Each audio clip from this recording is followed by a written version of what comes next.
breaking news happening now. This is Wave 3 News. Good morning at 7:30 on this Saturday, June 1st. I'm Scott Adkins. Straight to breaking weather. A mother and child among 5 people killed after another tornado outbreak in Oklahoma. The full scale of the destruction wrought by this new storm will only be apparent when the sun comes up this morning. All this less than 2 weeks after a monstrous tornado leveled much of Moore, Oklahoma. This morning, storms are moving east, causing damage in Missouri and Illinois. You see the funnel cloud there on the ground. Let's bring in meteorologist Ryan Hoke now, as we've got the Portland Festival going on today. A lot of other events across the metro. This storm system, is it moving into this area? Well, Scott, it's moving in right now. If you live in Indiana and can avoid the Kennedy Bridge, it's probably a good idea this weekend.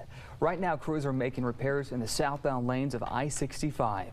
That means only one lane will be open this weekend. All those lanes will reopen on the Kennedy by 5 o'clock Monday morning, just in time for the rush hour. U.S. Marshals arrested more than a dozen people accused of running a drug ring.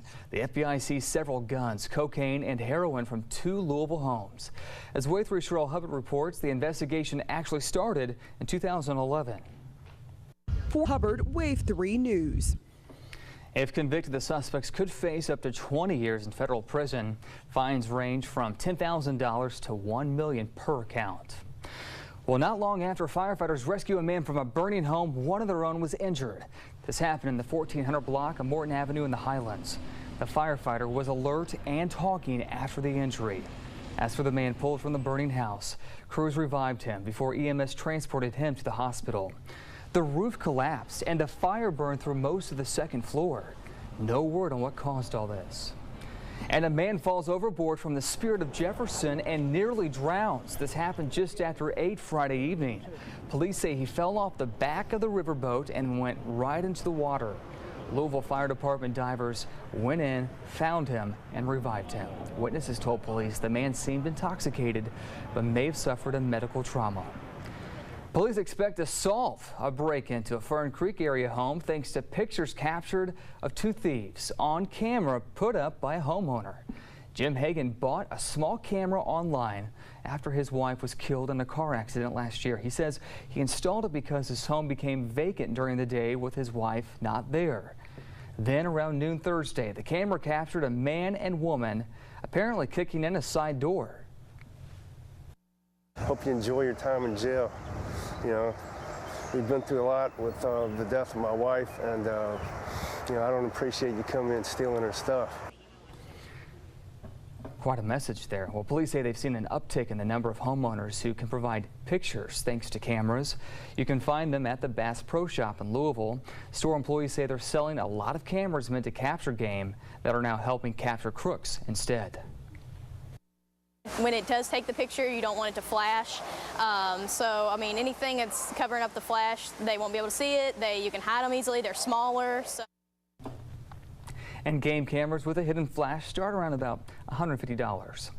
Well, the Olympics have arrived in Richmond. Friday morning, the beginning ceremonies for Kentucky's Special Olympic Summer Games began.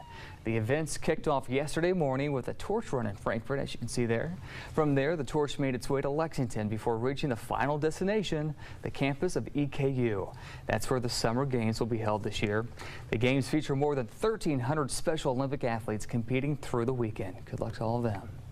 Well, some local teachers and principals are making great strides, catching the attention of Hilliard Lions for its first Excellence Awards program. Props to them. Each winning teacher and principal received $1,000 for their school. 5 professional learning communities also received awards. On the list include Lincoln Elementary, Westport Middle School, and Central and Southern High Schools. U of L has had some amazing sports victories this year, no doubt, but right now the praise isn't for sports, it's for academics. U.S. News and World Report ranked U of L's Brandeis School of Law #1 on its list of law schools that give students the most for their money. U of L's law school ranked 68th in the list of best law schools based purely on academics. But it spent more money per student than any other top-ranking schools to get the #1 spot on that list. Congrats to them. Well, who says school can't be a good time, especially when you're helping out others?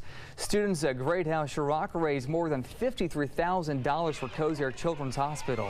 All their hard work meant Principal Carla Davis took the plunge down a 22-foot water slide. We challenged the students if they met their goal, which was $50,000, that I would do that. And believe it or not, they met their goal, and I'm going to get wet today for the kids.